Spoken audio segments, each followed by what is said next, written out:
years, but now he adds head coach to his resume. What do you think? We talked to him yesterday. What do you expect out of him tonight? I mean, I expect a lot out of him, especially making sure his guys put in the effort. When we spoke to him last night, a big piece of what he said makes his team run is effort. He wants to make sure his guys are doing everything 100%, mistake or not. People are going to see that, and people are going to know that his team has come to play, and he wants his guys to give that 100% every single play. We're going to see a lot of tonight from Ridge, a lot of running the football, quarterback design runs. We may see 6 or 7 different players carry the ball tonight for Ridge. Yeah, they have a very, very unique offense in terms of that. They really Coach describes his offense as a gap spread offense. It utilizes a wing T formation. However, there's a lot of pieces that they have going here.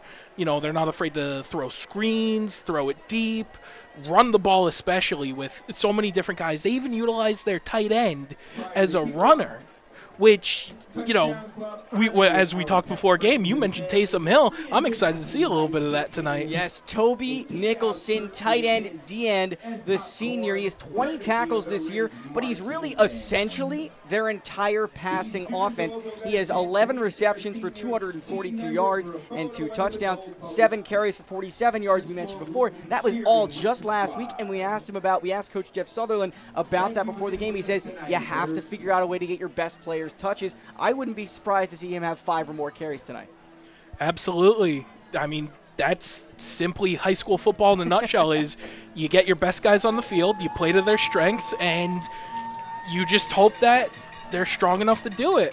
Well, the strength of this Ridge team, besides their running game, it's their defensive line. You have a commitment from Nate Engdahl. He's going to Bates College, a Division III school in Maine. He has 4 sacks on the season, 25 tackles. He plays on the line. That's your forte here, Trent. He plays on the line, both sides of the ball, as well as you've got a guy in Anthony Valera, an all-division player, and then Toby Nicholson on the edge. And that's going to be huge for him, because going into this game, Hunterdon Central has a real good O-line. They protect their quarterback really well, let up very few sacks against him, and he's got plenty of time to throw the football. Well, here they are running onto the field in their black jerseys, dark green, midnight green hats, Jets green hats for Trent over here, and the white lettering in Hunterdon Central on the far side on the sideline, white jerseys with red helmets and red lettering. Hunterdon Central, you mentioned it. They have a great offensive line, 4 seniors on their offensive line. The only non-senior, it's the junior, Jeremy Starks, 5'11", 220-pound center. But their main story, Drew Chella, he just unloads the ball, and he's going to unload it to James Magno. Yeah, when you look at the stat line, it becomes apparent that Magno is the heart of that offense. Of the 12 receiving touchdowns on Central Huntington, he has 10 of them, which, you know, that's just a decent amount of the production on that team. And he has 3 touchdowns of over 40 yards and 1 for 39 yards. So this is the defense, right? This is what you have to protect. He is currently 55% of your receiving offense. He's going to get the football a lot, and Ridge, they're going to have a real tough time to cancel that out. But right now, we're going to take a quick break for the national anthem. You're watching high school football here on the Garden State Athletic Network.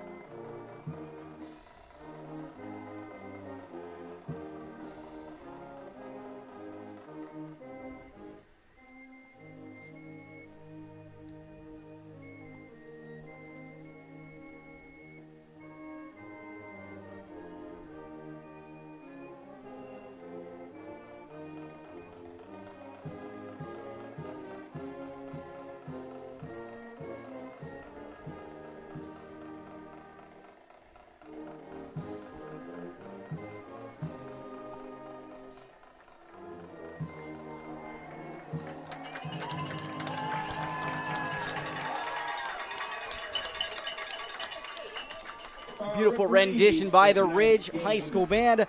of the Star Spangled Banner. We're about to get underway here from Ridge High School. Hunterdon Central versus those Ridge Red Devils. Both Red Devils tonight, and I believe both teams' mascots are here, both wearing pink for the pink out game tonight.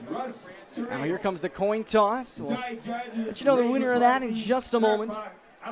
But somebody that I want to talk about tonight for Ridge, we'll see if they get the ball on offense first. Not to happen right now. The captain's coming out to midfield. Sawyer Paul, the senior quarterback, had exactly 2 passing attempts coming into this season at the varsity level. He did not win the job out of training camp. That went to Tristan Frank.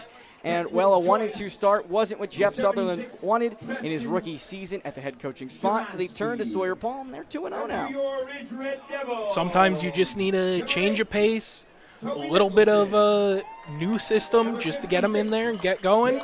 And it seems like it's working out right now because, again, 2-0 with your new quarterback. They might have found their guy. The completion percentage isn't where you want it to be, 19 of 40, so less than 50%.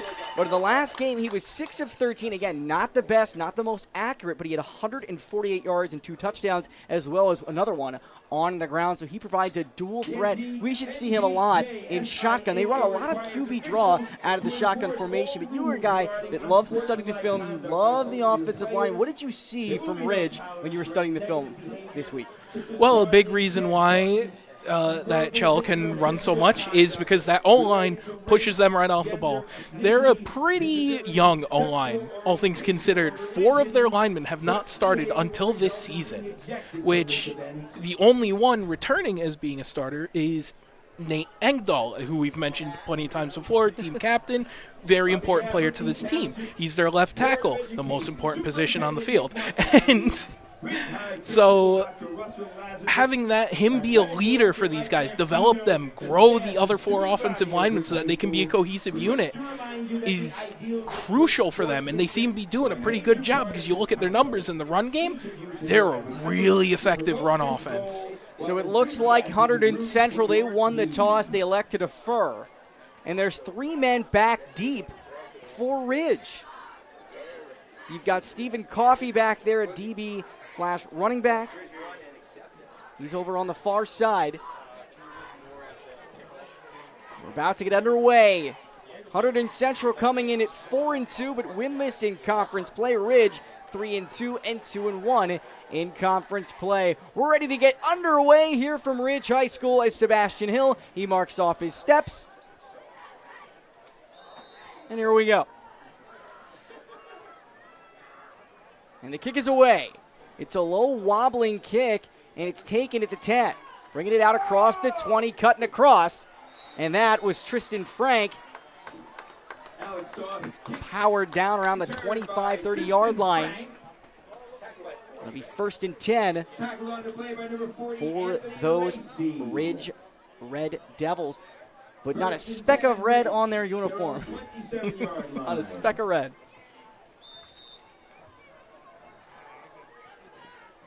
So here we go, under center. Handoff up the middle, and they squeeze through. That's Nick Fennig on the carry. Already you can see the toughness with number 21 running the ball. He had his hand in a 3-point stance, if you notice. He was ready to move down there. That's effort, that's physicality. So a gain of 3 for Fennig. 2nd down and 7.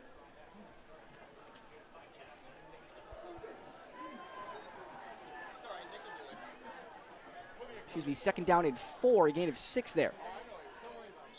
And a flag. It's going to go against Hunterdon Central. Referee Wheeler indicates encroachment by the defense. So it looks like Hunterdon Central was drawn off sides, or they stepped off sides, excuse me. And that will result It'll be a first down. Ridge first down. Fresh set of downs, 1st and 10 at the 38-yard line. Sawyer Paul yet to make a pass. As he comes in with the play from the sideline, offensive coordinator Chase Vina. And here we go. 2 receivers to the near side, 2 tight ends offset on the far side. Fennig off the right hip of Paul. Play action, thrown, tipped, and it's still caught on the sideline, near side. Can he break away? No. A catch and run from Christian Doolin across the 50 into enemy territory. Charlie Miller, number 10, made the tackle. Tackle made by Charlie Miller, the middle linebacker. That was a beautiful, I mean, it's just, you turn garbage into gold right there, Trent. Absolutely. The play design there was very strong, in that even when things fell apart, they still had an app for it.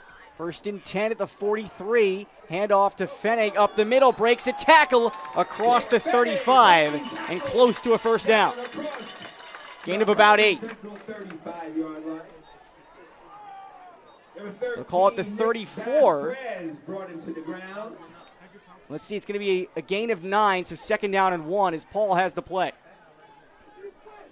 And they're going to keep running it to Fennig. He is 5.2 yards per carry on the season. Fennig, Griffith, and Paulillo, that's your three-headed monster at running back. Paul under center. Fennig behind him, motion to the far side. Play action, roll out to the left, they fire, it is almost caught, tipped away. Stephen Coffey was wide open, and the pass sailed just high.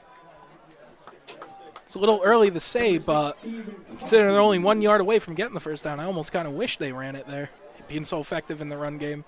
Well, you can take action. You can take advantage of that 1 yard to go on 2nd down. Try to get a big play out of it. They almost had it. The execution was not there. Absolutely. So here's Griffith in the backfield. I formation. Motion to the far side. Handoff to Griffith. He's pushing. Is he close to a first down? He's shoved back by Charlie Miller. And let's see, did he get the line to gain? I don't think he did. Let's see. Did they give him forward progress? No signal has been made, so it's going to be 4th and a yard from the 34-yard line. 9:36 to play in the opening quarter. And they run the quarterback sneak, push up the middle, and it's a first down for Ridge. I love those kinds of plays where you just say, it's 4th and 1, we're right there, may as well do it. That's when you really show your football team what you can be, what kind of grit you have, how tough you can be. Love those kinds of moments. Christian Doolin comes off, as does Greg Brown. Let's see if we see anything from Toby Nicholson. Zach Brady forced that first down across the line. They break the huddle. Coffey out to the far side. Fennig in the backfield at running back. Nicholson slot to the far side. Paul calling for the football. Handoff to Fennig up the middle, gets almost nothing. And is the ball out? Hunterdon Central thinks they have it. And they do! A takeaway on the first series.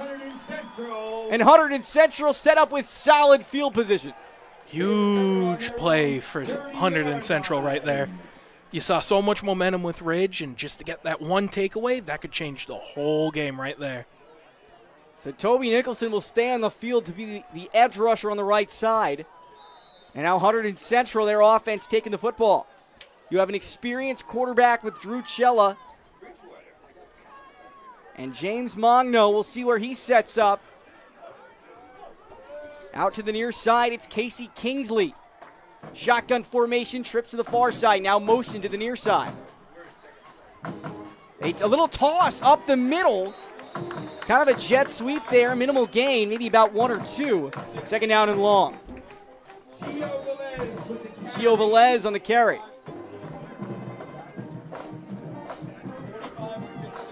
Velez second on the team in rushing behind Reggie GSAN. The senior, 44 attempts for 168 yards. Not all that efficient, though, on his rush attempts. James Mogno not in the game.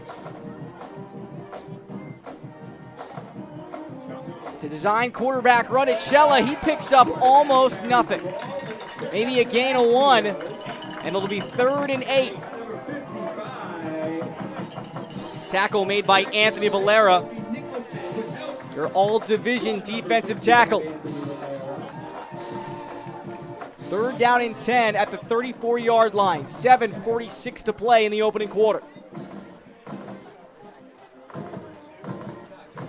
And James Mongo not in the ball game. 3 receivers to the far side, Nick Vasquez to the near side. 3rd and 7, excuse me. Chella, back to pass, high snap. He pumps, and he's going to run. Steps away from the pressure, but he's taken down. Miles Kochek, and the ball is out again. Let's see. Miles Kochek on the stop. He's the first man to get the hit. But it looks like Hunterdon Central hop back on the football, and the Red Devils have to punt. Well, that's good for the Red Devils, but I wouldn't say so much for the Red Devils because the momentum is now shifted to the Red Devils, which means the Red Devils now have a lot more movement to go through. And, yeah, we'll just have to hope the Red Devils can take the Red Devils. You get one of those. I know. I wasted it. Here's Andrew Fisher to punt. High snap again, and he gets it away, and it's a wobbler. Doesn't go very far, and it's out of bounds at around the 43-yard line. So good starting field position for Ridge High School. So let's see what drive number 2 has in store for Sawyer, Paul, and company. And I'm surprised. Trent, I cannot believe we didn't see any of James Mongo on that first drive. I mean, you hope the guy's doing okay, but you almost wonder either were they expecting him or, God forbid, he got hurt. We're hoping that's not the case, but it's very much a possibility, and that really hurts their offense if that is true. Fennig behind the quarterback. Paul under center, 2 tight ends split out wide. Handoff goes to Coffey on the end around. He pushes forward. He picks up about 5. A solid gain on first down for the running back. Nick Fenning had a fantastic lead block there. Really gave the extra yards that they needed there. Fennig off, Griffith in, and that's what you need. Fennig, he is probably closer to your traditional fullback, you know, coming out from the running, from his stance, 3-point stance in the backfield. So here's Griffith in the backfield, once again under center. 2nd and 5 at the 49. Handoff to Griffith, breaks through the line, picks up a first down across the 45 in the plus territory. They spot it at the 43-yard line, pickup of 8 for Griffith on 2nd down. 1st and 10, fresh set of downs, 5:51 to play in the opening quarter. No score. Ridge on their 2nd drive of the game. If I'm Coach Sutherland, I'm thankful for the amount of guys I can have that I can rotate in and out on this offense to really get yards, keep guys fresh. If they are conditioned well, they're beating out this team with solely the conditioning at that point. You're wearing them down. Fennig gets the carry. He bowls over a man, picks up about 2 or 3. It'll be 2nd and 7 around the 40. He spotted at the 41, so a gain of 2, 2nd and 8. Correction, Declan Joyce. Declan Joyce on the stop. So a lot of runs. That's what we expected to see from Ridge. It's about a 75-25 split between runs and passes for the black and green. Paul rolls out, naked bootleg to the left. Where is he going? Dumps it off, and it's incomplete. Knocked down at the line of scrimmage, Zach Blandford, the intended receiver. But it falls short, and it's 3rd and long. And this is a situation that you really need to avoid if you're Ridge High School. They do not do well on 3rd down.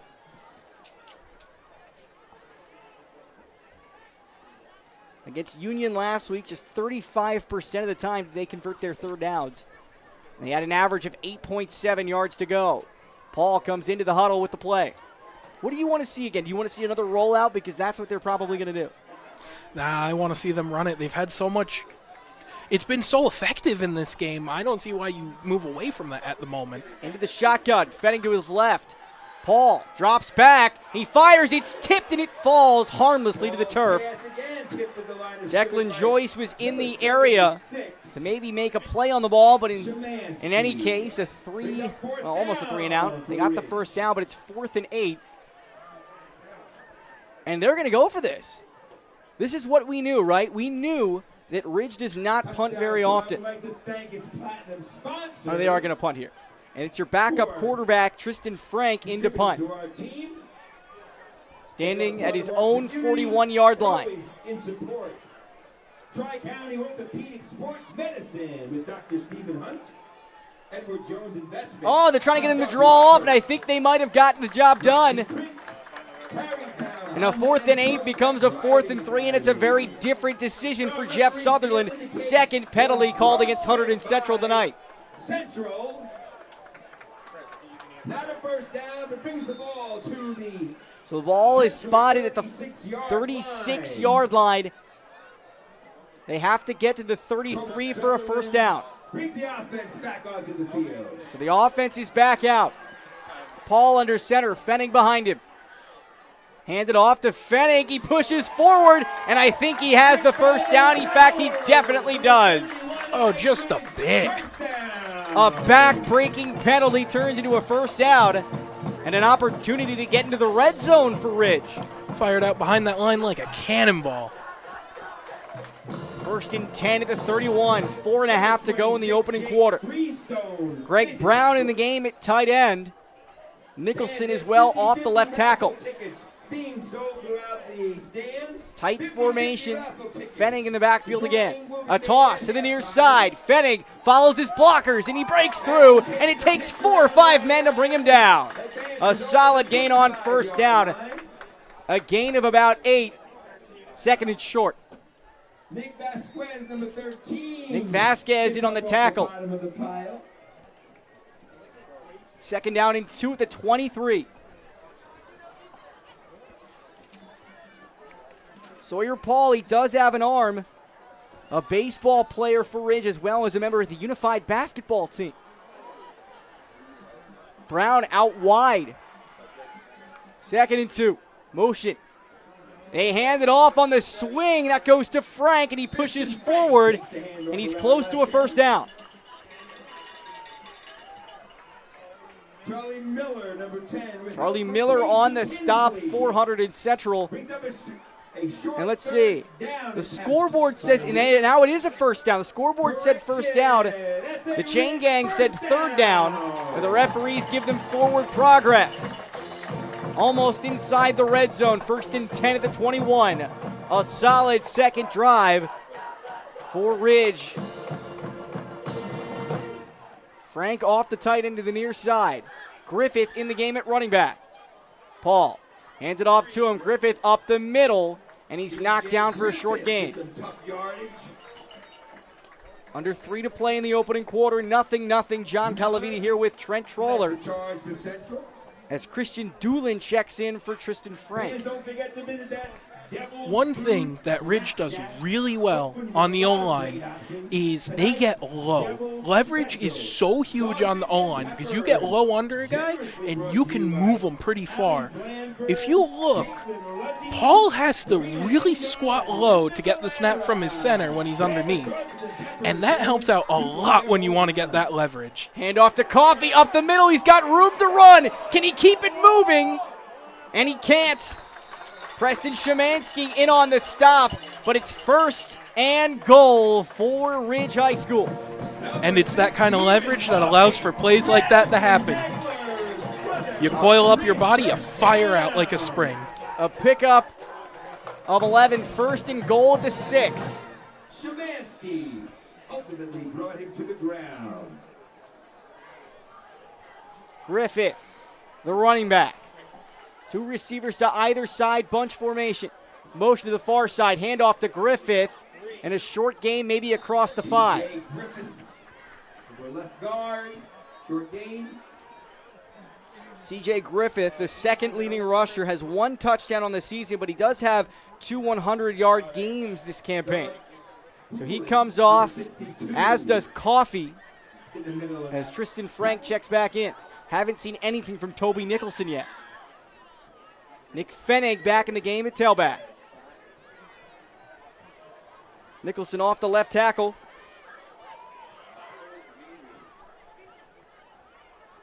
Motion to the near side by Frank. They toss it out to Fennig, and he breaks through untouched into the end zone. 5-yard run for Nick Fenning, his 3rd rushing touchdown of the season, and an early 6-0 lead for Ridge. I was planning on saying how it can be difficult for a team with a heavy running offense to get into the end zone, because red zone offense can be difficult in that regard when you're expecting the run. But they just showed us that, nah, we know what we're going to do, you know what we're going to do, and we're going to be better at it, and we're going to stop you. And that's the kind of mentality I love to see. And the extra point is good from Herrick Villalba Ozuna, and it's a 7-0 lead for Ridge over Hunterdon Central, trying to keep that winning streak, push it up to 8 consecutive victories over Hunterdon Central.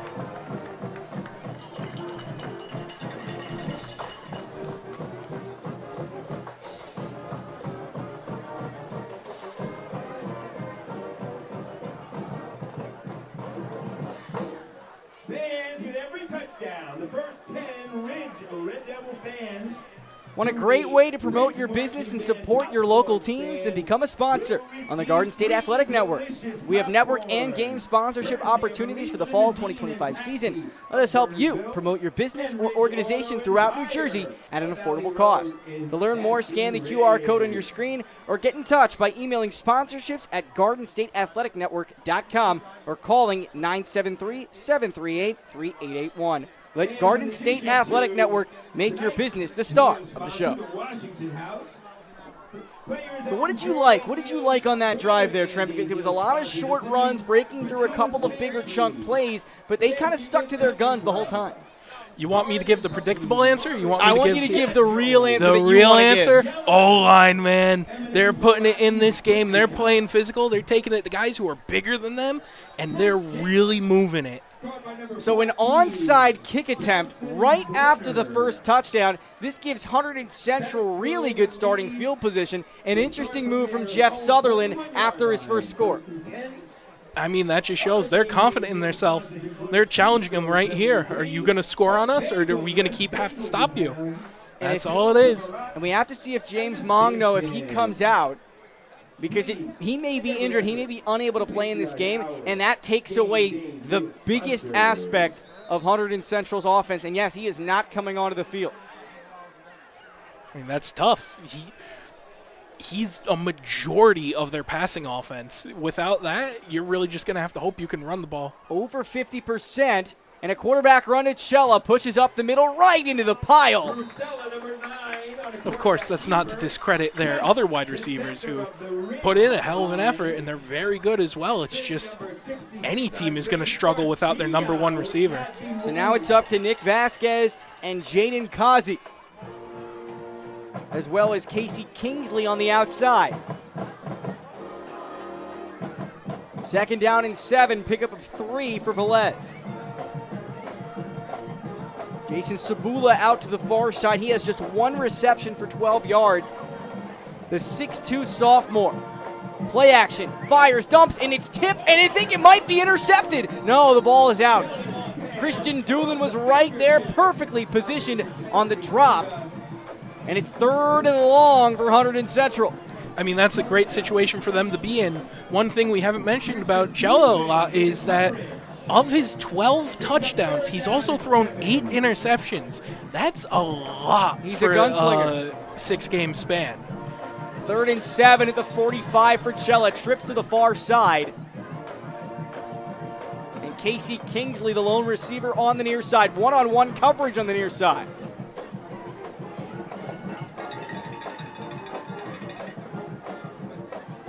Three-step drop, cuts to the near side. Kingsley makes the reception, and he pushes forward for a 1st down. Gain of about 10, needed 7, got 10. And Hunterdon Central with their first down. Number 16, Zach Blanford with help from Jack Donnelly. Zach Blanford and Jack Donnelly in on the tackle. And it's 1st and 10 at the other 45 now for Hunterdon Central, about to run their first play in plus territory. And that will be the end of the first quarter. That will be the last play. And a good quarter for Ridge. Hunterdon Central only ran, what, 6 plays in the first quarter? Yeah. When you have a run-heavy offense, it's going to chew the clock no matter what. And obviously we're seeing here, Ridge is already reaping the rewards of that. Cheerleading squad, led by varsity coach Lydia Carrick, junior varsity coach Lauren Grimaldi, and competition coach. Is your team ready for the spotlight? The winter 2025-2026 season is right around the corner. Don't let fans, family, or recruiters miss a moment. Book your event to be streamed live with the Garden State Athletic Network. We deliver professional, high-quality coverage on our network, and your event can reach a national audience streaming on the NFHS network. That's maximum exposure for your school or organization. Lock in your dates now and ensure your team gets the attention it deserves. To get a quote or learn more, email us at info@gardenstateathleticnetwork.com, call 973-738-3881, or scan the QR code on the center of your screen today. Start of the second quarter. Chella takes the snap, takes the handoff to Velez, and he tries to push forward, but he in fact loses yardage. And Toby Nicholson coming in for a tackle for loss. Fantastic stretch out there for him. When a running back wants to bounce outside, or quarterback, of course, rushing quarterback, you want to have outside contain there. And what Nicholson does great is he's able to not lose any ground while still being able to stretch out that O-line and make big plays like that. 2nd and 11. Chella standing at midfield. And it's a bad snap. Chella just falls on it. And he's all the way back at his own 45. It'll be 3rd down and forever.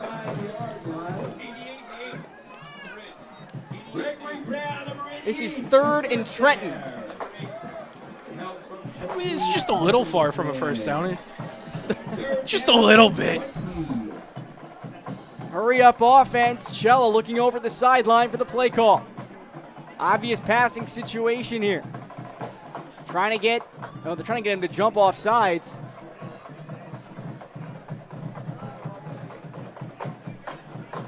Chella calling for the football. He's back to pass, rolls to his right, feels the pressure, fires complete, but not for much. And it's caught. And it's out of bounds. That was Jaden Cozy. 10th reception of the season, but for the second straight drive, it will be Andrew Fisher coming into punt. There's a lot of blitzing on that Ridge defense, and we're seeing a lot of how that's affecting the play because they can't get a lot off because there's always a linebacker, there's always a D tackle, there's always an end somewhere right in the middle of the play because the O-line is just getting overwhelmed. Tristan Frank back deep. Another wobbling punt, and it's out of bounds around the 25-yard line. So Ridge now on their 3rd drive. They lost the ball in their first, lost the fumble, and they scored a touchdown on the second. Now Sawyer Paul and company with the reins. At their own 27-yard line. 7-0 Ridge with 10:25 to go in the first half. Each team with all 3 of their timeouts. 1st and 10 at the 27. Aesthetic Center of New Jersey. Eric Ruse Insurance and Financial Services. Alpha Fit Club. Barrister Coffee House. And the First down, they fake the handoff. Now they give it off to Coffee. And he picks up a minimal gain, maybe 1 or 2. One of the things that benefits from having a very run-heavy offense at the high school level is the fact that quarters aren't even 15 minutes long. They're 12 minutes long. So you have even less time you have to chew up if you run the ball. So at the same time, while you don't have as much time, you're giving the opponent even less time to work with compared to what you have. And they don't have a lot of chunk plays. Hunterdon Central relied on James Mongno for those chunk plays, including many of his touchdowns. Paul in the gun, handoff to Fennig, up the middle, bulldozing defenders, and he's still not down. He's still going. He's close to a first down, picks up 6, and he's a yard short. Nick Fennig putting the team on his back, literally and figuratively. And that results in a Ridge first down. So they do give him enough forward progress. for a first down. First and 10 at the 37. 9:22 to play in the opening half. Paul in the gun again. 2 receivers to the near side. This time it's Griffith with the carry up the middle. He's hitting the backfield, and he picks up maybe 1 or 2.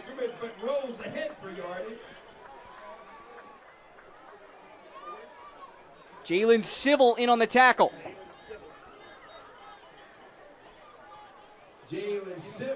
And this is what Ridge is going to do. They're going to run you up the middle all night long.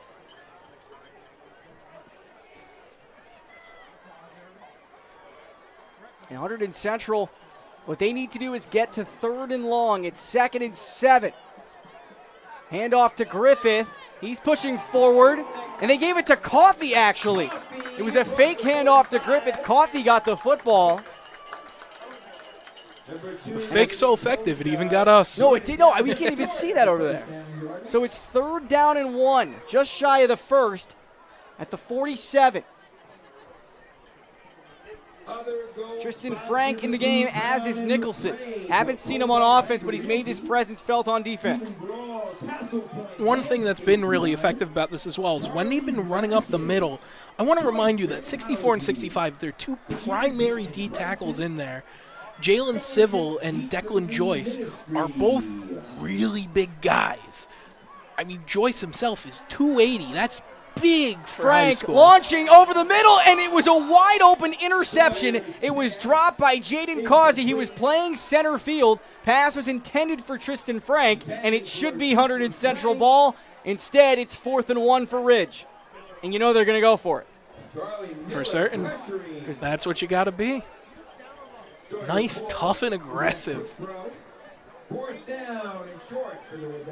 I think it was an ill-advised throw. Paul, he didn't have a ton of time, but he had taken a deep drop. And it's 4th and 1 at the 47. And those kinds of plays are going to happen sometimes with a quarterback as green as he is. But you can live with that, learn from it, work on that. And I think we're going to even be able to see some of that development in this game.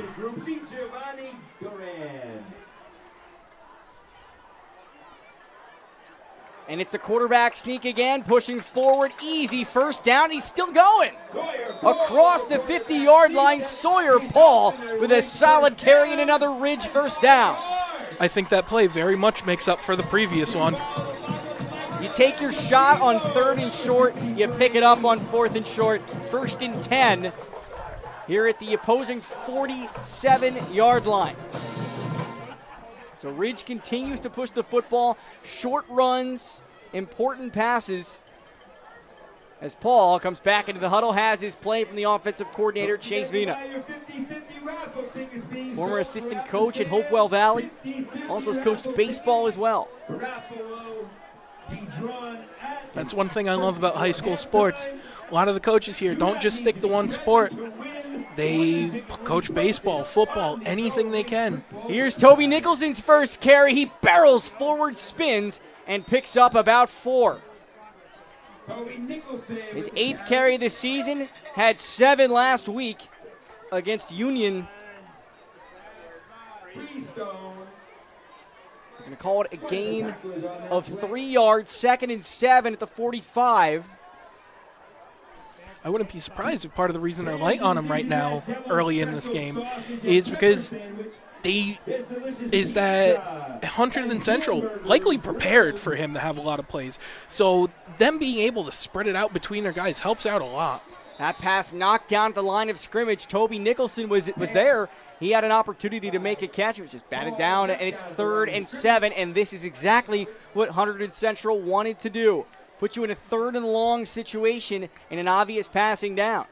But we know that Ridge is not afraid to go for it on 4th down. Most certainly.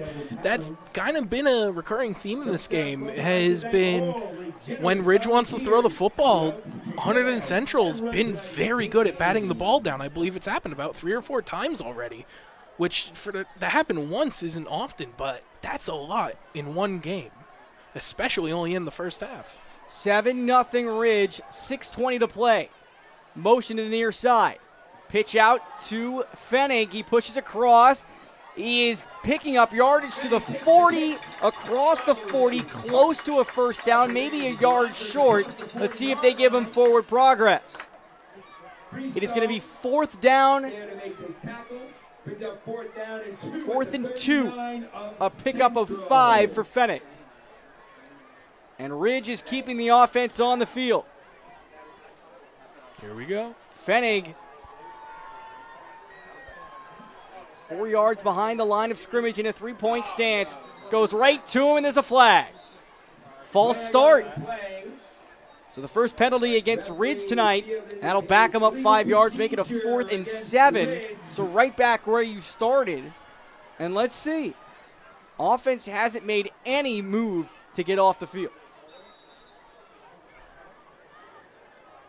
5:40 to go in the first half. There's definitely an argument to be made here that maybe running the offense at this point is a little more questionable, just because 4th and 7 is a lot more than 4th and 2. It's a whole different animal. Fennig in the backfield. Nicholson to the near side. No receivers out wide. Who are they going to hand it to? It goes to Stephen Coffey up the middle, and he's upended. And let's see, it's close. Fennig was Coffey was stuck up right before the first down marker, and he's going to be about 2 yards short. And it's a turnover on downs. So a chance for Hunterdon Central to tie the game before the end of the half. 1st and 10 at their own 39-yard line. That's where that penalty comes into play big time. If they ran that same play without the penalty yards, they would have gotten a first down and likely continued to march down to the end zone. It could have been 14-0. Instead, now they're risking going into halftime 7-7. Reggie Oseiaye in the game for the first time. 2 receivers to the near side, 1 to the far side for Hunterdon Central. Play action up the middle. Cella's got a lane. He cuts to the outside, and he barrels over a man across the 40. A big gain on first down of about 20 yards. Pure athleticism right there. He was met right on the line, shed the tackle, and just kept going. Exactly 18-yard gain, and Cella in the hurry-up offense. Vasquez slot to the near side. Sabula out wide to the near side. Kingsley to the far side. Causey off the right tackle. Oseiaye in the game. Play action. Fires over the middle. It's caught by Nick Vasquez. It's a first down. Back-to-back chunk plays for Hunterdon Central. They can smell blood in the water, moving the football well. 1st and 10 at the 26. 4:30 to play in the opening half. Causey off the field. Velez checks in for him. Vasquez and Kingsley out to the far side. Sabula to the near side. 2 backs. 1 to his left, 1 to his right. Oseiaye motion man to the far side. And they do pass it to Oseiaye. Backwards pass. It's dangerous. And it looks like the lateral went out of bounds. Let's see if they do call this a forward pass. Not moving the sticks back just yet. So they will move it back. 2nd down and 14 at the 31. And the whistle blows, timeout Ridge. And we talked to Jeff Sutherland, the head coach for Ridge, before the game yesterday. He told us the main thing he liked about being head coach was that he got to call his own timeouts. He's been the defensive coordinator for a number of years here at Ridge, but now he calls a timeout. That's a good timeout, right? You have 2nd down and long. What do you think he's saying to his defense right now? That we got to stop them. I mean, every coach is going to say that, but really specifically here is keep them from making those quick little snappy plays. A lot of their success right now is coming off of play action. Quick passes out to short yardage and chipping away. What they need to do is shut down those quick situations and really force Cello to sit back and just overcomplicate the play. If they're able to do that like the previous play, then they got a good shot at getting the ball back. 2nd and 14 at the 31. Gio Velez, the running back. Sabola to the near side. Motion Causey to the near side as well. Roll out, dump off, incomplete. Intended for Causey, 3rd down and very long. Right there, the pressure hit Cello, and he just didn't throw the best football. That's exactly what Ridge has got to do right now. And I'm surprised we haven't seen anything from Lenny Paolillo. He's a guy that's been featured. He had 8 carries against Union last week. 3rd and long. Screen to the near side. Can Vasquez make a man miss? He gets the first one, not the second. Taken down by Greg Brown. And let's see. So he gains about 2 yards, gains a yard, putting the ball at the 30. This would be about a 47-yard field goal. A lot of high school kickers, a lot of college kickers can't make this. 3:30 to play in the first half, and it looks like Casey Ransoni's keeping the offense on the field. 4th and 13. And you're probably trying to get, you know what you'll probably do? You're trying to draw the defense off sides here. Now, we do not have a visual of the play clock. That's kept down on the field. Even if you get them off sides, there's still a lot of yards to go just to hit that first down. So even if you do draw that, you got to come up with a really good play call here if you want to keep this drive up. Timeout on the field goal by Central. It's been a tradition of the touchdown club. The game day 3:04 to play. And that no timeout signaled by Hunterdon Central. A few extra copies of this season. Let's see, 7-0, 3:04 to play in the opening half. It's been all Ridge thus far. Reach out to the touchdown club if you're interested. Want a great way to promote your business and support your local teams? Then become a sponsor on the Garden State Athletic Network. We have network and game sponsorship opportunities available for the fall 2025 season. Let us help you promote your business or organization throughout New Jersey at an affordable cost. To learn more, scan the QR code on your screen or get in touch by emailing sponsorships at GardenStateAthleticNetwork.com or calling 973-738-3881. Let Garden State Athletic Network make your business the star of the show. 4th and 13, the offense is staying on the field for Hunterdon Central. The ball spotted at the 30. Chella in the gun. And he's going to pass. Steps up. He thought about pumping, but he's just going to rush forward. A minimal gain, nowhere close to a first down. And Ridge takes over with 2 timeouts and 2:58 to play in the first half. In Hunterdon Central, they did take a timeout there in the break. 2:58, the ball spotted at the 29, so just a gain of a yard for Chella on that one. Sawyer Paul back into the huddle. He waited 3 years to be a starter. Even his senior year, they did not give him the reins to start the season. Tristan Frank was the starting quarterback for the first 3 games. Sawyer Paul having a career 2 pass attempts before his senior season, getting the nod from Jeff Sutherland in his first season as a head coach. Can he lead another big drive? 7-0 Ridge. Roll out. Paul to pass. He fires. It's caught. Greg Brown pushing tacklers across the 40-yard line. It's a first down for Ridge. Greg Brown, his 4th reception of the season. I think that's where we're going to see a little bit of Paul's, once again, greenness in the situation where he had another guy deeper down the field who is even more open and had only green grass in front of him. So if he's able to recognize those kinds of plays right before they happen, we're going to see an even more effective Sawyer Paul in this game. Nick Fennig on the carry for 7 yards. They're here on 2nd down. They pitch it back to Fennig. Same play on the other side. Cam Scadaboo style bows over for a first down near the 45. And the chains moving again for Ridge into enemy territory. 2:23 to play.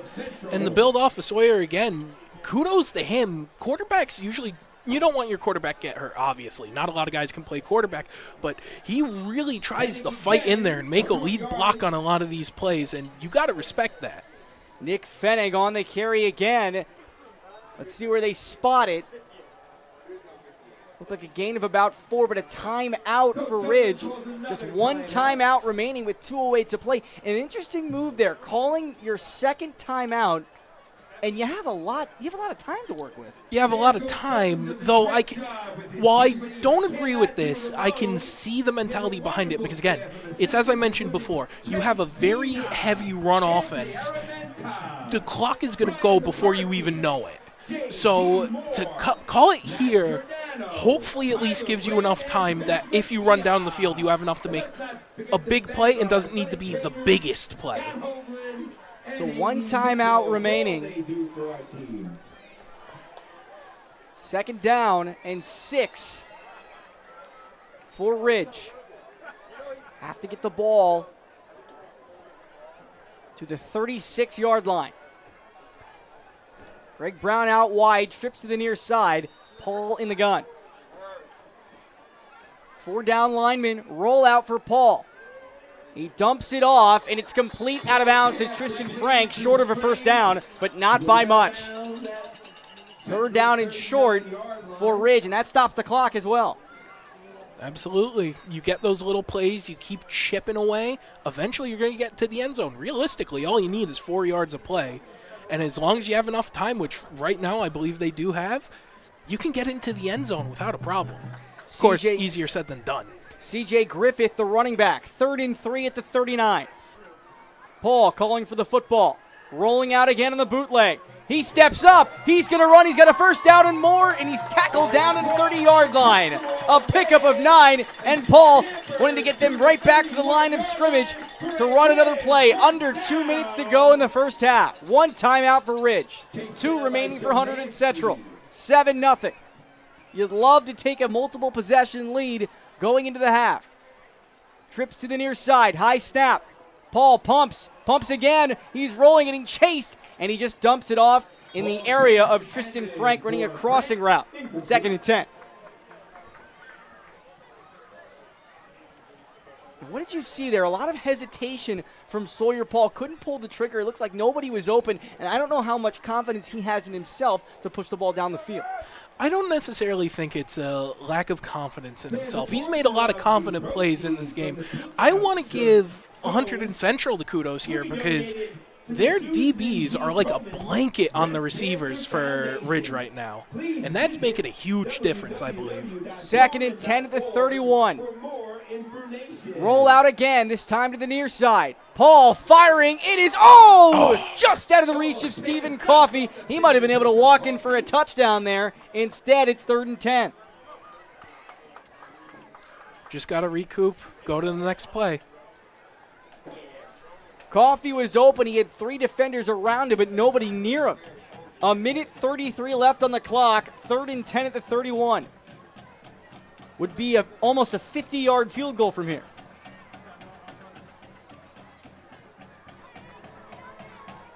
Herrick Villalba Ozuna, 11 of 14 on PATs, just 1 field goal this season, and it happened last week. He was perfect, 4 of 4 kicks. 3rd and 10, Fennig back in the game, trips to the near side. Roll out. Paul launches, complete, Toby Nicholson. We were waiting for him to come alive, but it's a huge 1st down on 3rd and long. Big time. That's right there. That's that mentality of just go to the next play, and I do believe Sawyer Paul has a very strong belief in that mentality because we saw it right there. He didn't get it, and the next play, make a very smart, intelligent pass right there. That's what I mean. I believe he has the confidence because there's that confidence right there in that play we just saw. Gain of 14 on the play. He stepped out of bounds, stops the clock.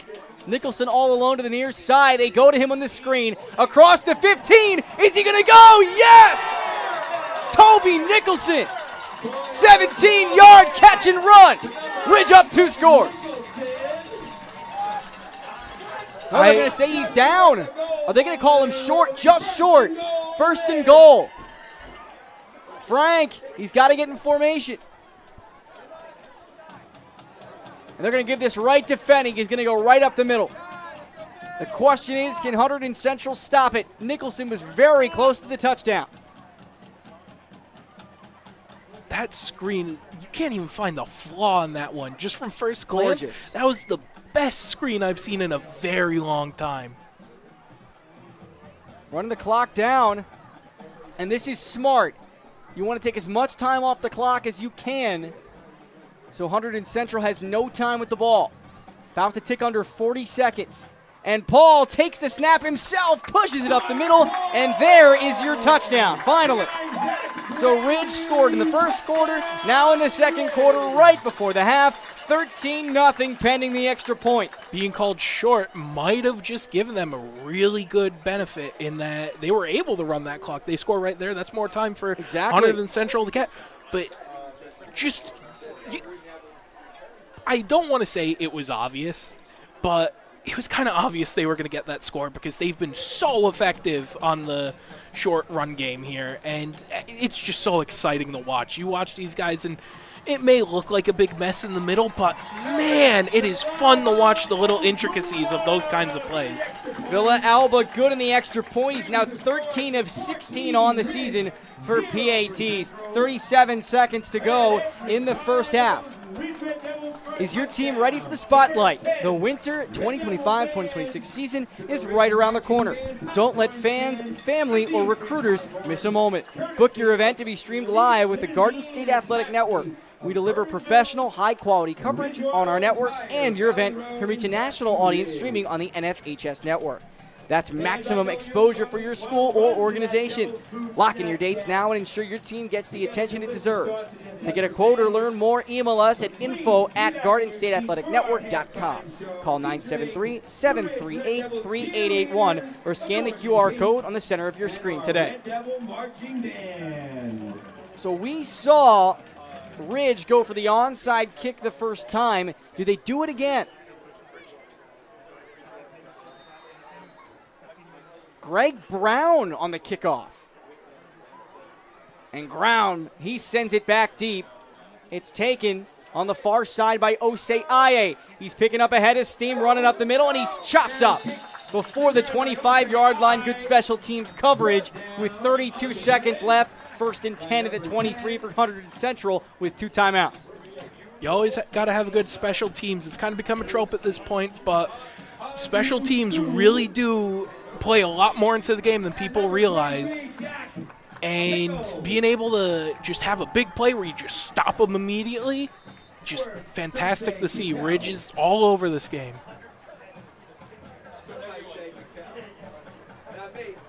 So Drew Chella, just over 30 seconds, try to do something, pitches it to GSAN, weaves his way through, but it's a minimal gain of about 2. And they might run out the clock.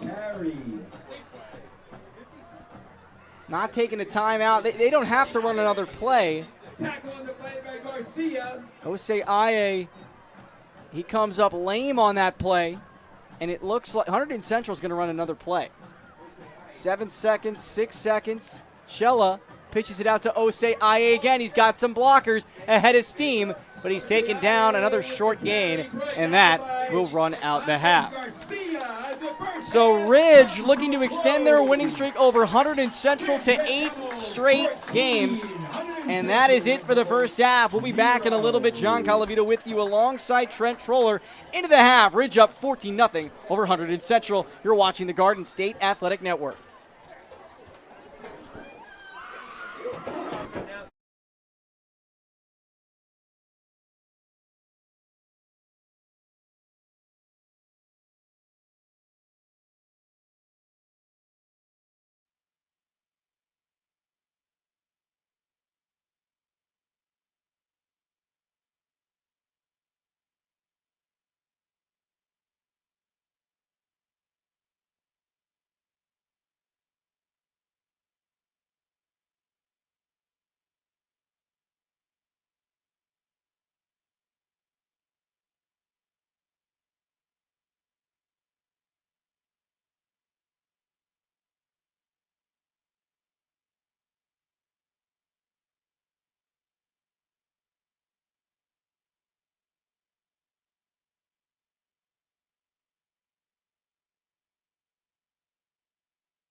Welcome back out of the half here from Ridge High School. John Colavita with you alongside Trent Troller. We're going to take a look at some of the recent games for Hunterdon Central. And, well, over the last three, they are 2-1. They beat East Brunswick handily last week. It was 28-0. East Brunswick got a charity touchdown at the end. A solid victory over Union, who also Ridge defeated last week. And then Bridgewater Raritan, that is a tough loss. That is a big school with a big-time football program. It is very hard to be victorious over Bridgewater Raritan. Let's take a look at Ridge High School's most recent games. Ridge, they're also 2-1 in their last three. Both these teams 2-0 in their last two games. They suffered a big-time loss to Phillipsburg 3 weeks ago, and then Bridgewater Raritan, they did come up with the win, so that shows the disparity between Hunterdon Central and Ridge. And then last week, a solid victory, an 11-point win over Union, where they did utilize a lot of the clock like they're doing tonight. I think they've only had, 4 drives so far, Trent? Yeah, about that. So we're about to get underway. It will be Hunterdon Central with the ball coming out of the half. They won they tossed. They deferred the kickoff to the second half. So Ridge will start on defense, and that makes their touchdown at the end of the half all that much more important. Exactly. That's why I wasn't a big fan of the way that Hunterdon Central ended that last half. Two timeouts. Exactly. They had 2 timeouts. You had the ball. It's like, I get it if you don't have your best offensive playmaker and you can't throw the ball deep. I get that. But you got to have the trust in your players, the trust in your team that we can at least try to get that, because they are in a much worse situation than they would have if they had gotten something out of that. Even if it was 3 points from a field goal, it would have been a lot more than what they have now. It still would have been a 2-possession game, but it would have given them a pretty solid shot. I get the mentality behind it. I just don't necessarily agree with it. It perplexed me that they had 2 timeouts and 40 seconds on the clock, and they didn't try to at least take a shot. Maybe get a chunk play or a pass interference call to get down the field. So here is Greg Brown. He will kick it away for Ridge, leading 14-0. A rushing touchdown from Sawyer Paul from a yard out. And Nick Fennig did the job in the first quarter. Here's Brown, the tight end, moonlighting as a kicker, and it's high, and it's end over end. It's taken by NJSIAA at the 10, running up the middle, breaks a tackle, breaking more tackles across the 25 near the 30, a 20-yard return for Reggie NJSIAA. And Sawyer Paul take a step back as Drew Cella. He'll take over at, see if they spot it. They do spot it right at the 30. The defensive front has been amazing tonight for Ridge. An inexperienced team, as Jeff Sutherland said, a lot of green players that are starting for the first time on a varsity field. Here's Cella in the gun. One-on-one to the near side. That's Nick Vasquez. And Gio Veliz, he in the backfield to the left of Cella. 5 men on the rush. They fire over the middle, and it's almost intercepted. Stephen Coffey was right in there. Pass was intended for Nick Vasquez. Would have been a first down, but Coffey broke it up and almost picked it off. I'm curious to see how that sort of matchup comes up later in the game between Cello and the DBs of Ridge, because, as I mentioned before, Cello's had a lot of interceptions between 6 games. 8 in 6 games is a lot. And I think that's part of the reason they don't want to throw the balls. They don't want to risk getting a turnover. Cello's going to run. He breaks a tackle, jumps over a man, and picks up minimal gain, maybe 3 or 4. Sets up a 3rd and manageable. 3rd and 4, so a gain of 6 actually. No, there's no way. It's gonna be 3rd down and 6, so a pickup of 4. And Cello just decided to tuck and run. Somebody grabbed his leg on the D line, but he moved away. Bunch to the far side, trying to get Ridge to draw off sides.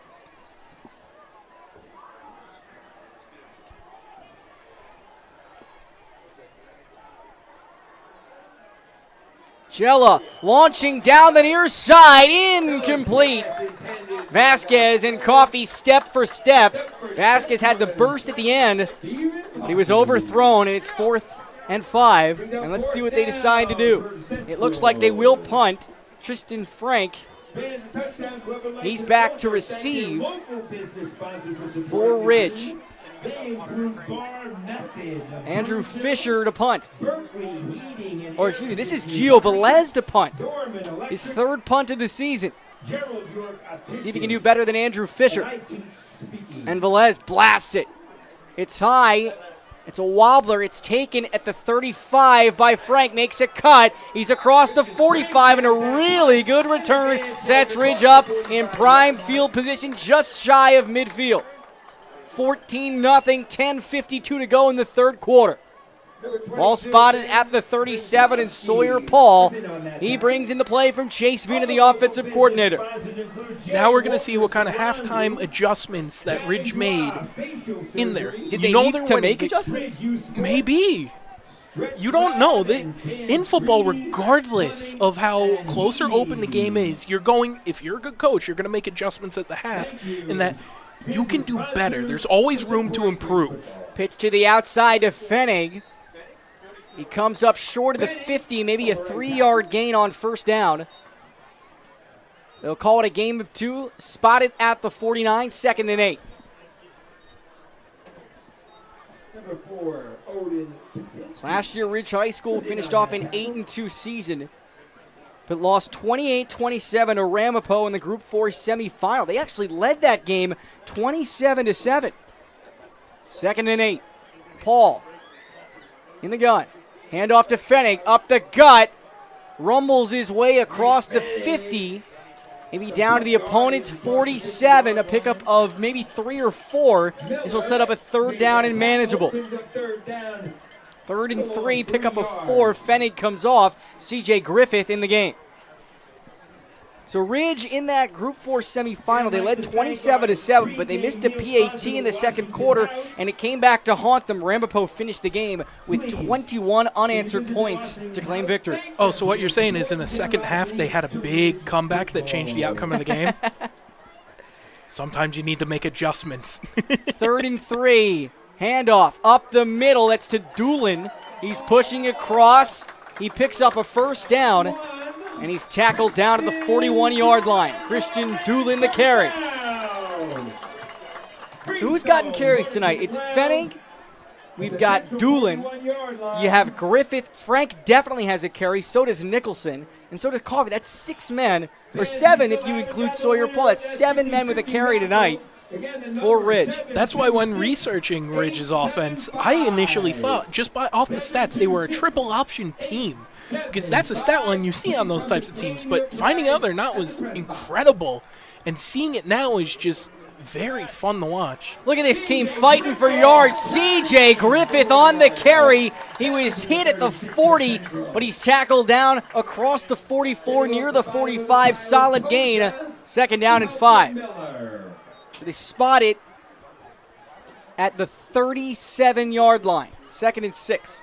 I think it is a testament to this coaching staff, just seeing how much they can utilize their guys and utilize their strengths. They know what kind of plays they're good at and put them there. Paul under center. Griffith in the backfield. No receivers out wide. Handoff to Griffith up the gut. He did not get the 1st down, but he's close to it. He just now comes down. Let's see where they give him forward progress to. Number 77. 4th and 1. Or 3rd and 1. At the 3rd and 2 at the 32.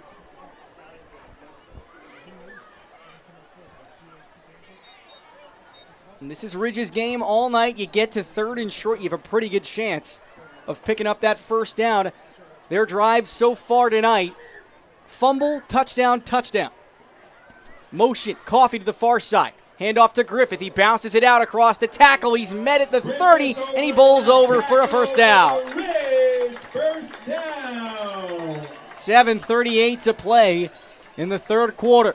1st and 10 at the 27, a pickup of 6 for Griffith. Michael Angelillo on the stop. The junior, Number 63. Angelillo off the right tackle, setting up a good spot for Griffith. Tristan Frank out to the far side, offset with Greg Brown, the tight end. Griffith still in the game, Fennig on the sideline. Hand off to Griffith, right up the middle again, and he's met at the line, minimal gain. And this is what you're going to do. Trent said it before, your average 4 yards, that's a first down as Fennig does come back into the game, but you'd love to see a little more variation even though this is working. Absolutely. You can only run it up the middle so many times, even if my mentality truly is, even if they know what's coming, keep doing it. If you believe it, you want it. But there's only so much that can do for you. And even just in terms of runs, you can vary a lot. 6:30 to go in the third. Frank out to the far side. Tight formation. Motion Frank to the near side. They pitch out to Fennig. He's got some blockers. And he's tackled across the 20. So on 2nd and 8. Spun down on the play by number 26, Jake Freestone. He picks up about 6, setting up a 3rd and 2 for Ridge. 3rd and 1, excuse me. Once again, we see great blocking on Ridge in that play. I think that's been a big reason for their success is they've been hitting all their blocking assignments. There's not a lot of opportunity for Hunterdon Central to take advantage of that. So what do? Do you send it back to Fennig, or do you let Sawyer Paul do what he's done so well this game and do the QB sneak? QB sneak. He's been doing it so well. May as well. They give it back to Fennig up the middle. He's got a first down and plenty more. Deep into the red zone now, down at about the 12. A pickup of 7 to the chains will move. I mean, both answers were right. Charlie Miller, assistant. 1st and 10 at the 12. Ridge can get a first down at the 2-yard line. 5:24 remaining here in the third quarter. And it's just been nothing but run, run, run. Toby Nicholson caught a big pass at the end of the first half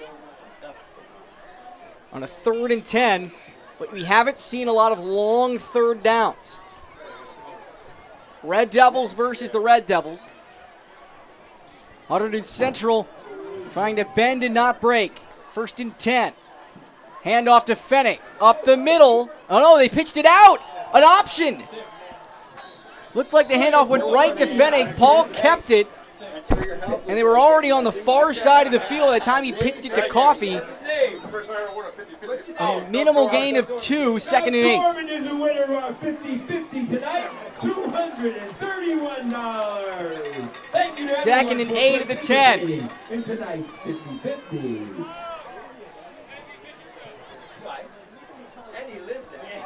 And we haven't seen any pressure from the defensive line really at all. And I wouldn't even say it's because of the offensive line. I think it's because of how, and I know you love the offensive line, but I think it's because of the tough power running of Griffith and Fennig. I think it's a little bit of everything. Everyone's hitting their assignment. They're doing their job. They're doing what they need to. Here's Frank for the pylon. Touchdown, Ridge! 3 rushing touchdowns tonight for the Red Devils, and they're up 20-0 pending the extra point. They're on the end around. Right there, everyone on their blocking assignments. That's exactly what I was talking about right when I said it. There's your offensive line prowess. 20-0 Ridge. And the win streak in this rivalry looks to continue. Kick spotted. It's up, and it's good. 21-0 Ridge. They've scored in every quarter. 4:02 to play in the third. To make the score, Ridge 21, Central 0. Want a great way to promote your business and support your local teams? Then become a sponsor on the Garden State Athletic Network. We have network and game sponsorship opportunities available for the fall 2025 season. Let us help you promote your business or organization throughout New Jersey at an affordable cost. To learn more, scan the QR code on your screen or get in touch by emailing sponsorships at GardenStateAthleticNetwork.com or calling 973-738-3881. Let Garden State Athletic Network make your business the star of the show. So just run after run after run on that drive for Ridge. Sawyer Paul managing the game well, but Nick Fennig and CJ Griffith the focal point of the drive. 4:02 to play. Hunterdon Central has done essentially nothing on offense. They've run very few plays, if any at all, in plus territory as Greg Brown's kick is short, end over end. It bounces at the 20, taken by NJSIAA at the 12. And he is upended and taken down at the 20. So after a 20-yard return to start the second half, a shorter one here in the third quarter.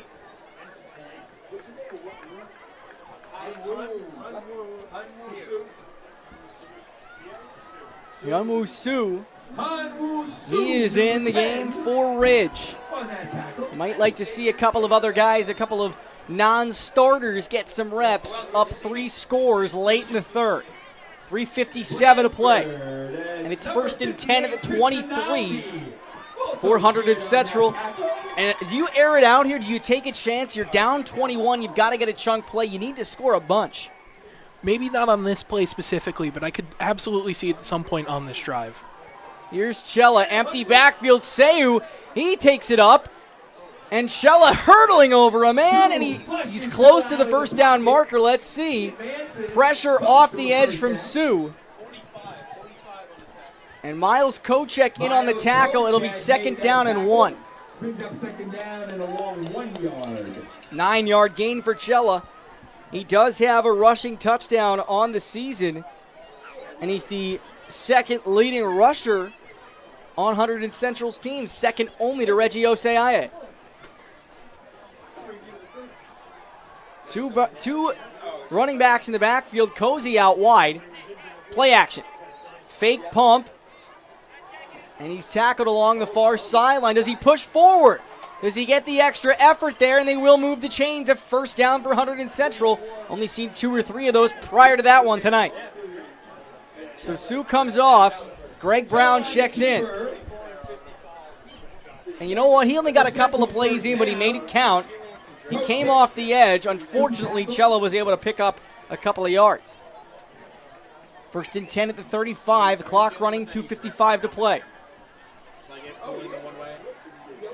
Trips to the near side. He steps up in the pocket, and he's taken down. It's a sack. Anthony Valera.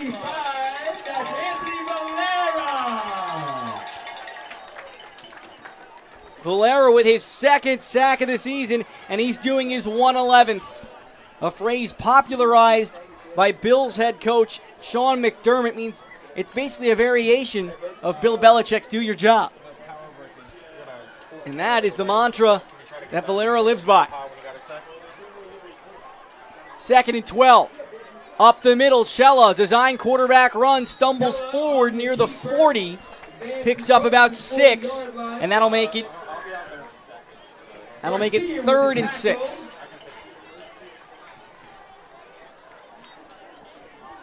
(21-0), under 2 minutes to play in the third quarter.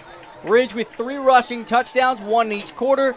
The biggest one just a few moments ago to go up by 3 scores. Hunterdon Central just trying to stay competitive in this one. Chella's been doing the heavy work. 3-step drop over the middle. It is caught. Jaden Kazi. That'll be a 1st down. The chains moving, and the first sign that Hunterdon Central has shown, hey, we're here too. We got some life. Jaden Kazi, another reception. He had 1 for 31 yards last week against East Brunswick. Hunterdon Central right at midfield. A pickup of 11. Chella back to pass, 3-step drop, steps up in the pocket. He's going to dash, makes a cut, bounces to the outside, and he's taken down by Nick Fennig, doing it on offense and defense. A 5-yard gain with a minute to go in the third. Joe's really come to life in the second half so far, and it, again, goes to show the type of player he is. He's got a lot of strengths to him. He's got great legs in that he's a great runner, and overall, I think he can really turn this game around. And it kind of looks like to me that if his first read isn't there, he's going to tuck it and run. Trips to the near side.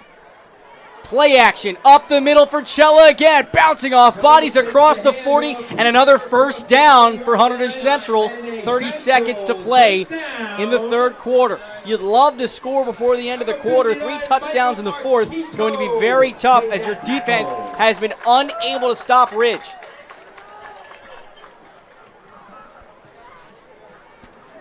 They bring in the play, 20 seconds.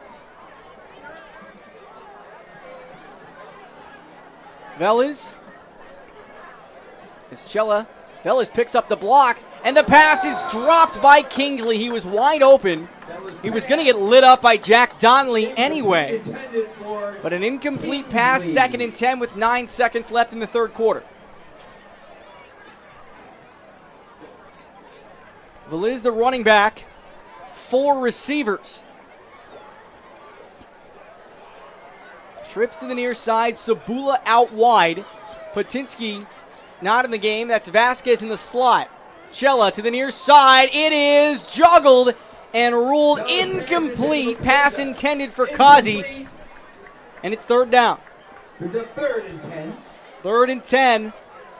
Ball spotted at the 39. They have to get to the 29 for a first. This should be, outside of a quick incompletion, this should be the final play of the third quarter.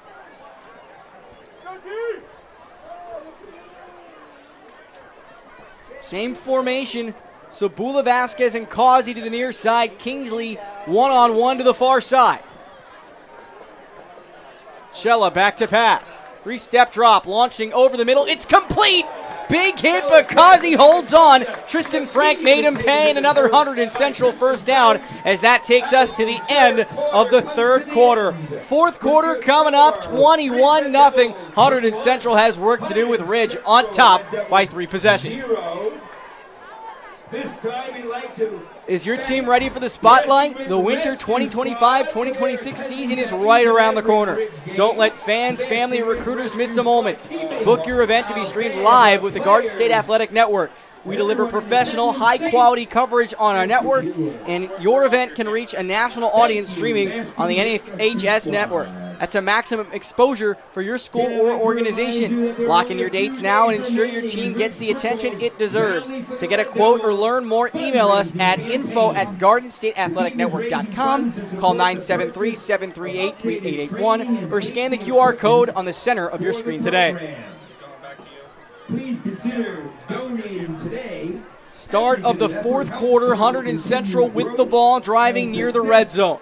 Last play, a gain of 13, a catch and run for Jaden Causey. Tristan Frank, the one-time starting quarterback, now secondary man, made a big hit, but he couldn't draw the ball loose. First and 10 at the 26. Hunterdon Central needs to score to stay in the game.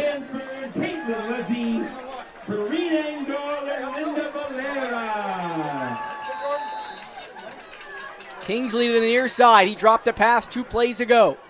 Cella, 3-step drop. He's firing to the near side. Kingsley's wide open. Caught. Touchdown. Casey Kingsley, his first receiving touchdown of the season. He was exclusively on defense last year, and Hunterdon Central says, we're still here. Oh, and it looks like an official is down on the end of the goal line. Oh, it's a player down on the end of the goal line, or the end of the end zone out of bounds line. He's down, he's holding his knee. It is a Ridge High School player, and you hope he's all right. But Hunterdon Central is on the board in the first play of the fourth quarter. So 21-6, pending the extra point. Want a great way to promote your business and support your local teams? Then become a sponsor on the Garden State Athletic Network. We have network and game sponsorship opportunities available for the fall 2025 season. Let us help you promote your business or organization throughout New Jersey, all at an affordable cost. To learn more, scan the QR code on your screen or get in touch by emailing sponsorships at GardenStateAthleticNetwork.com or calling 973-738-3881. Let Garden State Athletic Network make your business the star of the show.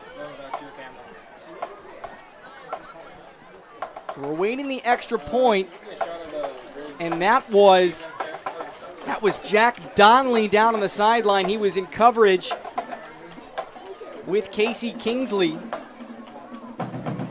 And here's the extra point attempt.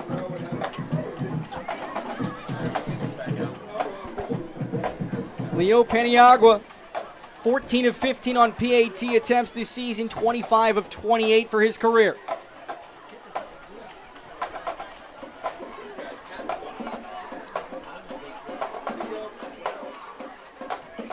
Off the edge, Tristan Frank almost blocked it, but it was perfect from Paniagua. 21-7, 11:53 to go here in the fourth quarter. Now the score is 21. Central. Is your team ready for the spotlight? The winter 2025-26 season is right around the corner. Don't let fans, family, or recruiters miss a moment. Book your event to be streamed live with the Garden State Athletic Network. We deliver professional, high-quality coverage on our network, and your event can reach a national audience streaming on the NHS network. That's a maximum exposure for your school or organization.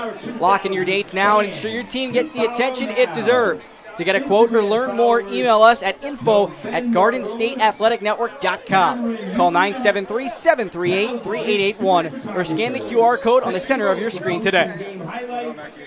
So Hunterdon Central looking to make a stop. Sebastian Hill in to kick. And only one man back deep. Looks like Christian Doolin. Each week on our website, GoRidgeFootball.com. Doolin with 4 returns for 93 yards this season, and he makes the catch of the 8.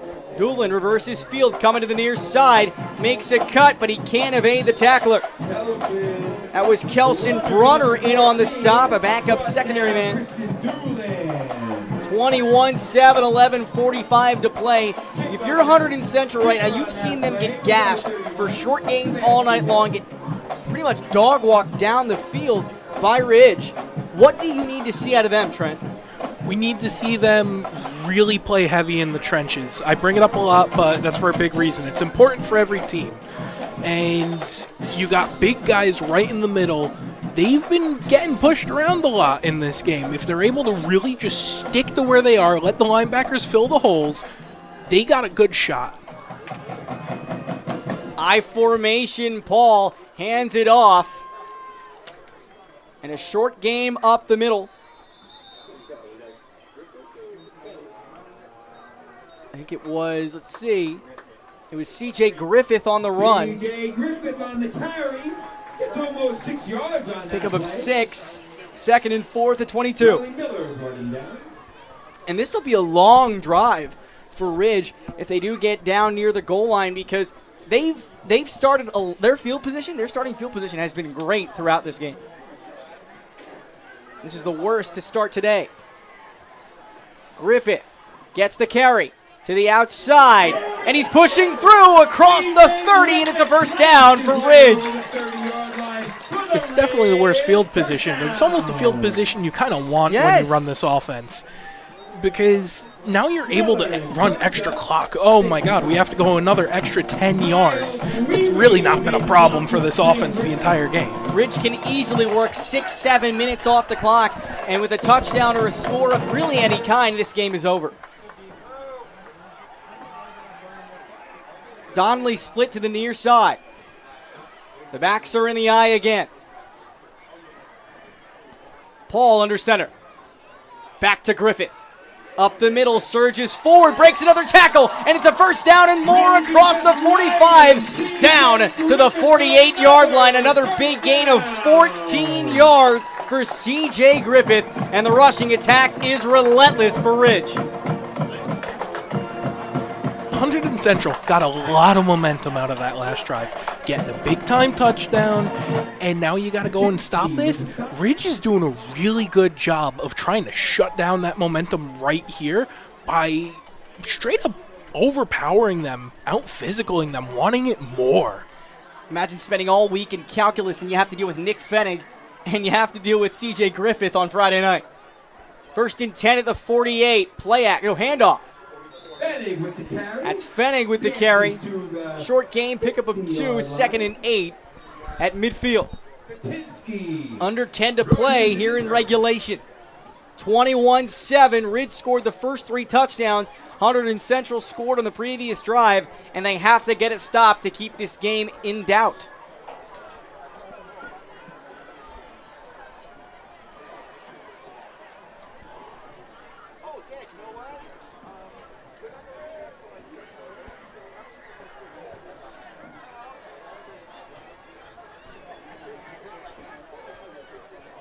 Motion, handoff to Coffee. He's got a lead blocker in Fennig. Bounces it out across the 50, across the 45, and another first down.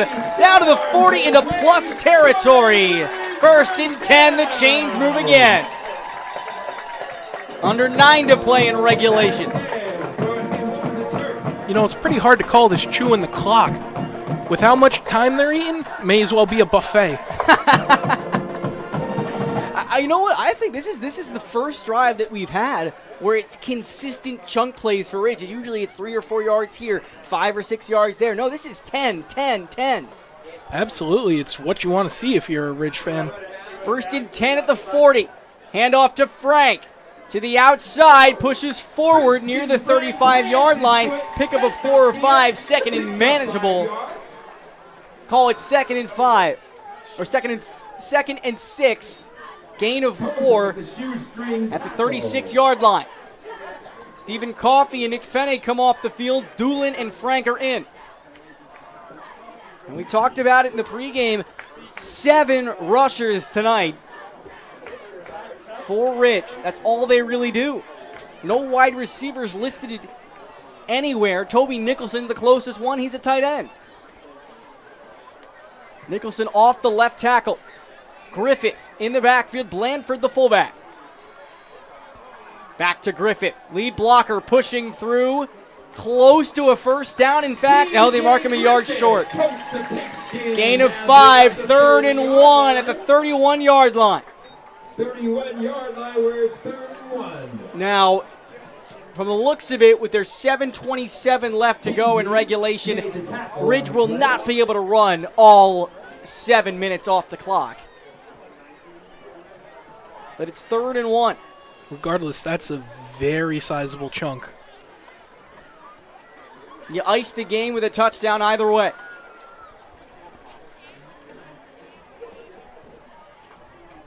The last time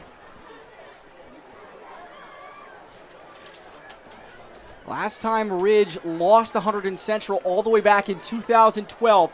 Handoff to Griffith. Pushes forward, easy first down, and close to the red zone. So back in 2012, Hunterdon Central won 42-35, and they were relatively mediocre that year. They were 5-5, and they defeated an undefeated 7-0 Ridge team. Jason Kabinda, who became a fullback for Penn State and later the Detroit Lions, had appendicitis in that game. He came to play with them. And from that point on, Ridge, their season spiraled, losing their 3 remaining games, including their playoff matchup. Handoff. They drop the ball, and Paul falls on it, and he loses it, and it looks like Hunterdon Central takes over again. And they will. 2nd fumble in enemy territory for Ridge. And Hunterdon Central has life with 6:13 to play.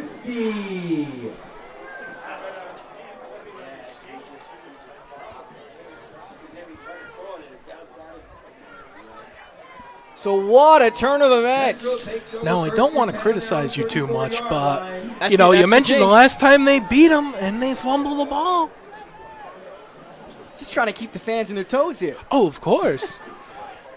Hey, they got a chance still. 1st and 10 at the 34, 6:13 to play.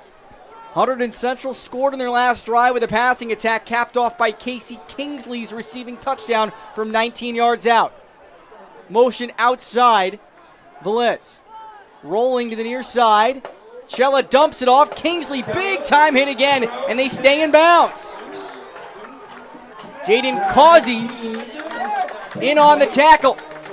Short gain, second down.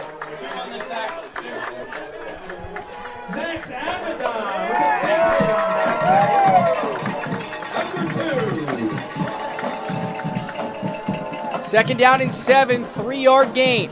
Shella, he's looking to go deep down the middle. He has got Vasquez. Big time catch down to the 35-yard line. A gain of over 25 yards, and Hunterdon Central with the hurry-up offense. The clock stops to reset the chains. 5:33 to go here in the regulation. Shella's back and he rolls out again. This time he's going to run. No, he fires it over the middle. It is incomplete. He could have ran that for at least 7 yards, maybe gone out of bounds. Instead, he tries the risky pass, falls incomplete to stop the clock. When going in a hurry-up offense, obviously the whole point is to hurry up, hence why it's called that.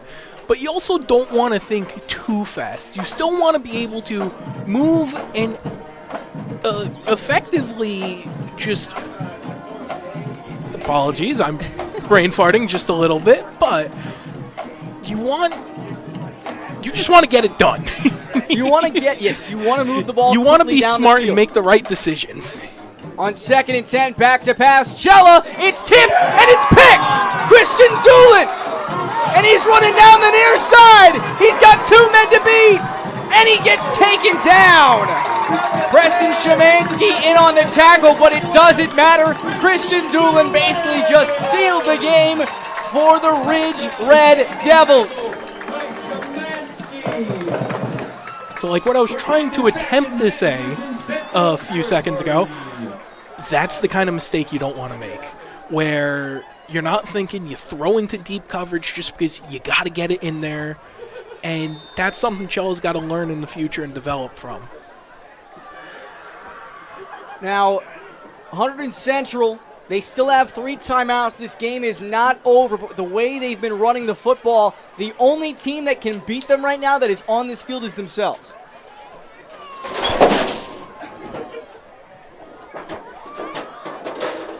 First and 10 at the 40, and that's a big-time return for Doolin as well. Pulled it back almost 40 yards.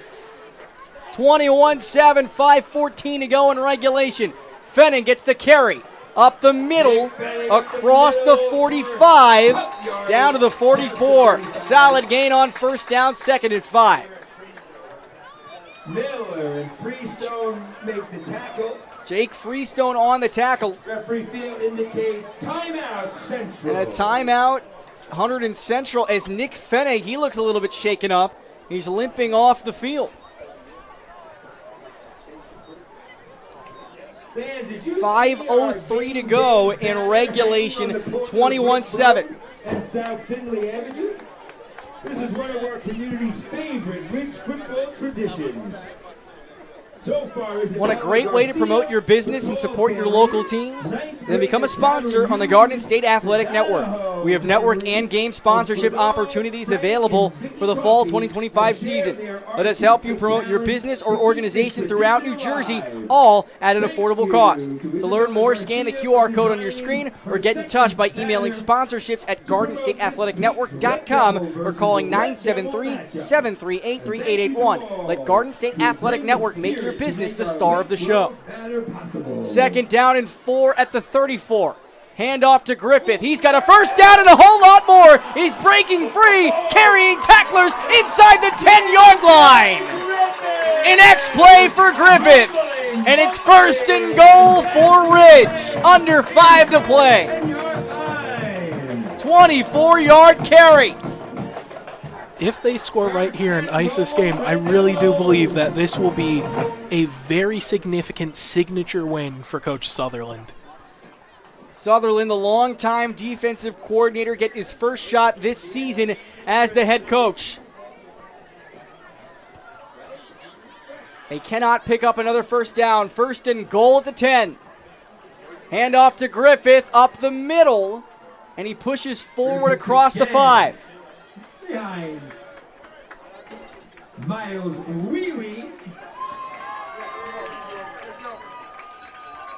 So Greg Brown back in. Should be second and goal at the 4, so a pickup of 6.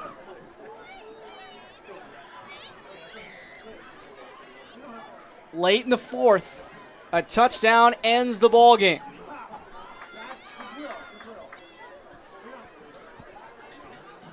We've seen a lot of power runs. Really virtually no passes in the second half, especially in the 4th quarter. Griffith in the backfield. Blandford, his fullback, 2 receivers to the near side. Hand off to Griffith. He fights through into the end zone for a touchdown. And that ices the game with 3:36 left to play. 27-7 pending the extra point for Ridge, and they've put on a clinic running the football tonight. Villalba Ozuna looking to make his 4th extra point of the evening. Paul, the holder. Snap good, hold good, and the kick is perfect.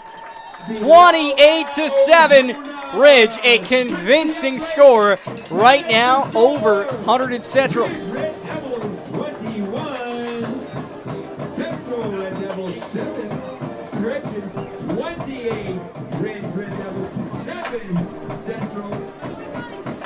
Is your team ready for the spotlight? The winter 2025 and 2026 season is right around the corner. Don't let fans, family, or recruiters miss a moment. Book your event to be streamed live with the Garden State Athletic Network. We deliver professional, high-quality coverage on our network, and your event can reach a national audience streaming on the NFHS network. That's maximum exposure for your school or organization. Lock in your dates now and ensure your team gets the attention it deserves. To get a quote or learn more, email us at info@GardenStateAthleticNetwork.com. Call 973-738-3881 or scan the QR code on the center of your screen today. We also have some birthday shout-outs. Happy birthday to Christos and Johnny. Happy birthday, boys. These kids just coming up on the window. Why not? Here's Greg Brown. It's a squib kick, and it's taken by Sabula. Falls on it at the 34-yard line. 3:36 to play in regulation. Hunterdon Central playing for pride, and Ridge High School and the crowd as well getting ready to celebrate another victory. At its own 34-yard line.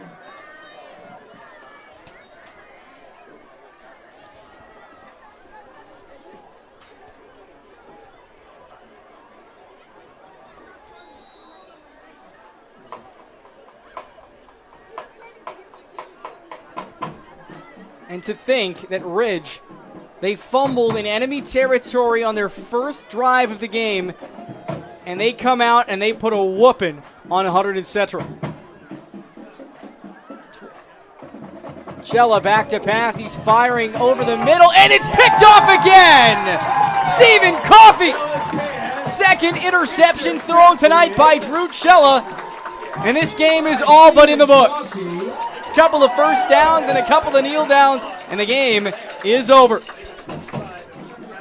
Number 55, Anthony Valera with the pressure on Chella. Anthony Valera with the pressure, and he forced that interception.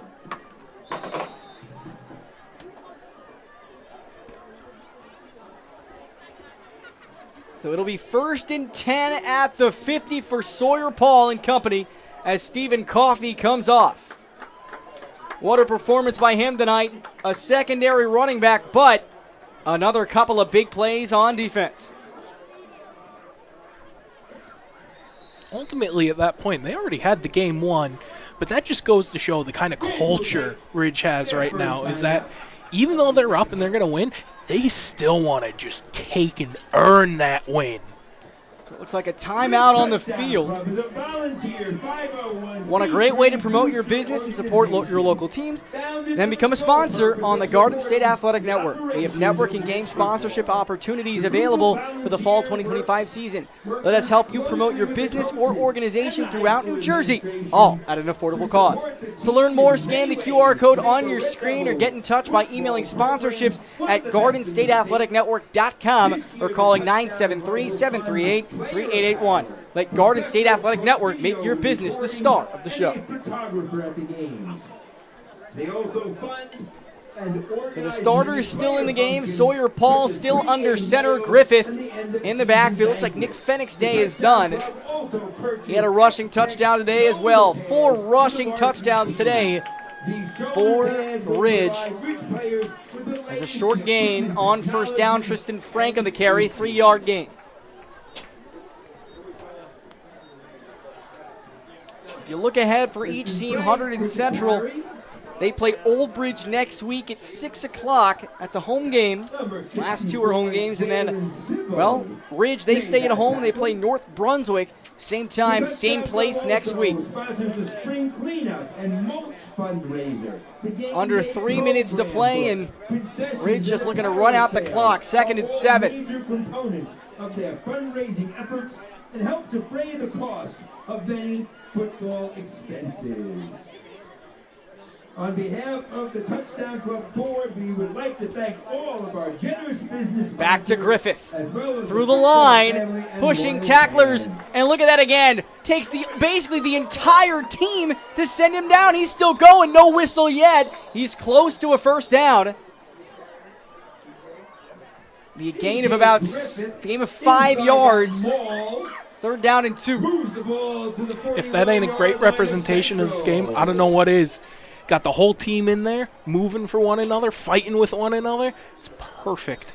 It's just brilliant. It is a brilliant way to play a football game. This team is truly, this is what the football lifers love the most. 3 yards in a cloud of dust, but it's not really dust because it's turf. So 3 yards in a cloud of rubber, maybe? Perchance. Rubber. Yeah, rubber. 3rd and 1 at the 41. Under 2 minutes to play. And a first down pretty much ends the game. Pitch out to the near side. That's Griffith. He gets across the 40, and there's your first down and a couple of kneel downs. And that should end the game. I do not think that Hunterdon Central is going to call a timeout. They are not. And it's going to be victory formation for the Ridge Red Devils. In a battle of the Red Devils, Ridge coming out on top, Trent. Well, it's as I said before, if the Red Devils do what they need to do, they can beat the Red Devils. But if the Red Devils do what they need to do, then they'll beat the Red Devils. Ultimately, I believe the Red Devils will beat the Red Devils in this game, and it happened right here. Johnny, happy birthday! Peace out to Johnny. Victory formation. 2 kneel downs and the game ends. Your star of the game, I don't even really want to give one star of the game. I would just say the entire rushing attack. Give it to the offense. Everyone did what they needed to do and made very few mistakes. Obviously, there were the fumbles. You don't want to have those, but they very much made up for it in being almost perfect, very crisp, I want to say. Not perfect, crisp in every facet of the play. One final kneel down, and that is going to do it. As the seconds tick away here at Lee Field, Ridge extends their winning streak to 8 games, 8 straight over Hunterdon Central. And Ridge will improve to 4-2 and 3-1 in the American Silver Division as Hunterdon Central falls to 4-3 and 0-3 in conference play. 4, 3, 2, 1, and that's it. The game is over, and Ridge emerges victorious by a score of 28-7. The rushing attack for the Red Devils of Ridge, unbelievable tonight. Trent, any final thoughts? Well, I've said my piece on most of it, but I will reiterate. It really is Jeff Sutherland and the culture of this team that pushed them through to keep up the tradition of beating Hunterdon Central. So that's going to do it for us here from Lee Field. My name's John Colavita for Trent Troller and our entire production crew. Thanks for watching. Ridge emerge on top of Hunterdon Central 28-7. We'll see you next time.